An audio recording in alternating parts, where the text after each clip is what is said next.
आज मी तुम्हाला एक बेबी फूड रेसिपी शेअर करणार आहे। त्याकरिता तांदूळ आणि मूग डाळ दोन्ही स्वच्छ धुवून घ्या आणि ते 2 तास भिजवून घ्यायचं। हा एक स्वीट रेसिपी आहे। जर तुमच्या घरात बिलो 5 इयर्स बेबी असेल तर हा डिश नक्कीच ट्राय करा।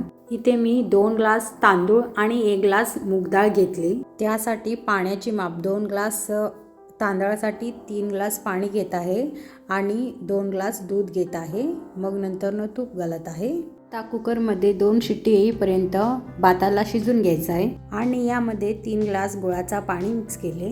ज्या ग्लासनी मी तांदूळ आणि मूग डाळ घेतलेली आहे त्याच ग्लासनी 3 ग्लास गुळाचा पाणी ॲड करत आहे। इलायची शिवाय स्वीट रेसिपी कंप्लीट होत नाही, तर मी ते इलायची घालून घेत आहे।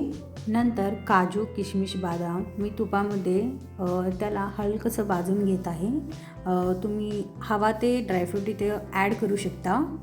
आता या सगळ्याला चांगलं मिक्स करून जर आपल्याला यामध्ये पाणी जास्त वाटलं असेल तर अजून एक शिट्टी काढून घ्यायची। तर तयार झालेली आहे अत्यंत स्वीटेस्ट भाताचा खीर। तर तुम्ही पण करून एन्जॉय करा। बाय।